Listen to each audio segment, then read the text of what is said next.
Hey there guys, Sam here, and today's video is going to be a quick one. I just wanted to quickly talk about a YouTube channel by an individual who I can only assume is a man. I'll be honest, I didn't do a lot of research on that aspect. Anyway, the YouTube channel is called SupraDarky.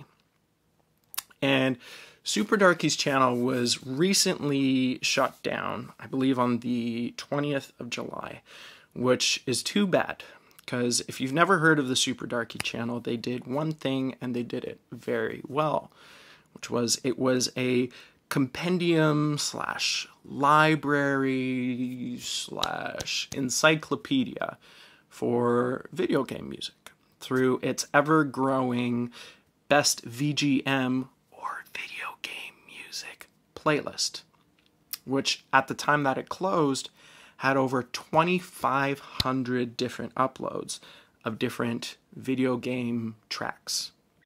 This channel served as many things for fellow nerds like myself. It served as a community where you could come and listen to some of your favorite songs from some of your favorite video games.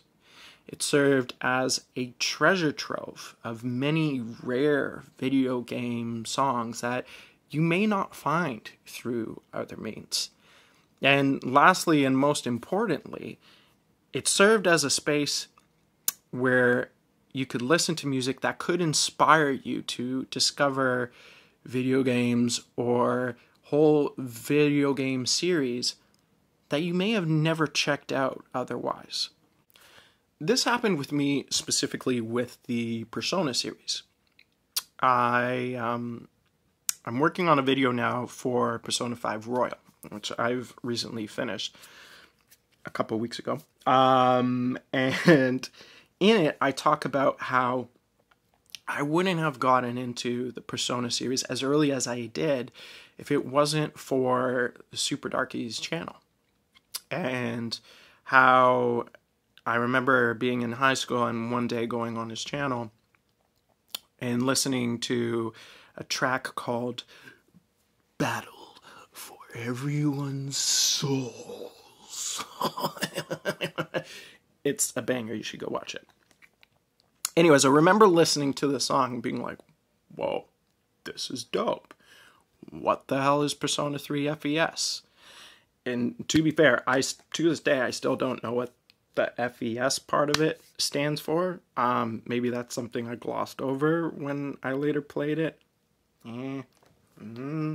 Anyways, I had this thing that I would do where if I really liked a song to a specific video game, I would go and check out a video of gameplay where that song would play.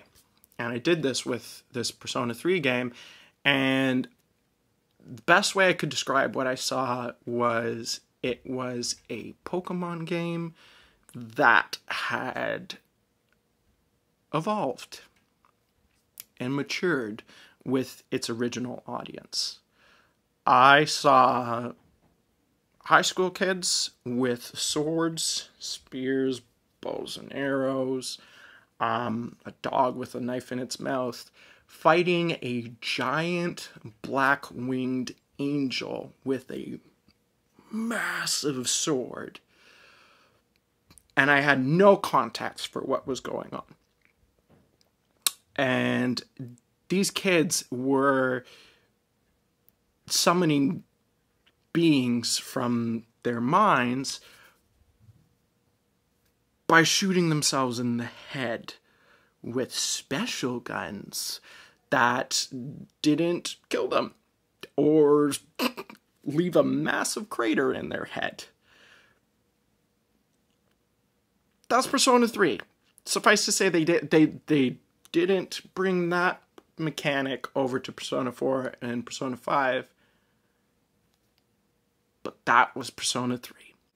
Suffice to say, I was instantly intrigued and had to play it, but I wouldn't get a chance to for a couple years until I was in university, and I was able to commandeer a housemate's PSP that had Persona 3 Portable on it. I instantly fell in love with the game. And that fascination with the Persona series in general never disappeared with each new installment. Persona 4 Golden was the game I got the PS Vita for. I played through Persona 5 shortly after it came out. It did come out around the same time as Breath of the Wild, so I mean my priorities were a little askew, but I played through Persona 5 shortly after it came out. And I played through Persona 5 Royal at launch, fully knowing that the majority of the story and the gameplay would remain unchanged from its vanilla counterpart, as good as its vanilla counterpart was. I'm a huge fan of the Persona series, and my fascination in the series may never have come up. The Persona series may never have even appeared on my radar as early as it had if it wasn't for that one day where I listened to a song on the SupraDarky channel. SupraDarky's channel was shut down officially due to copyright issues as a result of some of the songs on his best VGM playlist coming from Square Enix titles, including some of their more obscure games in their library. Apparently, a lot of Square Enix's video game music library is available on Spotify, iTunes, Apple Music, Amazon, etc. And so they're most likely trying to limit other avenues for people to access their extensive library. From a business standpoint, I get it. It makes sense. And SupraDarky himself has even commented on his Twitter feed that he was surprised it didn't happen sooner. He's surprised he wasn't shut down sooner, and that he's actually looking forward to taking a break and maybe at some point in the future coming back to promote video game music through some other means. So if it makes sense from a business standpoint, and SupraDarky himself has even come out to say that he was expecting such a thing to happen and that he was looking forward to some rest, what's the issue? Why even make this video? Well, those are fair points. I don't know. I guess I made this video because I like video game music. I think it's shitty that corporate greed led to the shutdown of a channel that I think wasn't created with any kind of malicious intent and was actually created to promote video game music, promote video games, and create fans. You know? Fans, the people who buy the video games. No? It's just me? It's just me? Okay.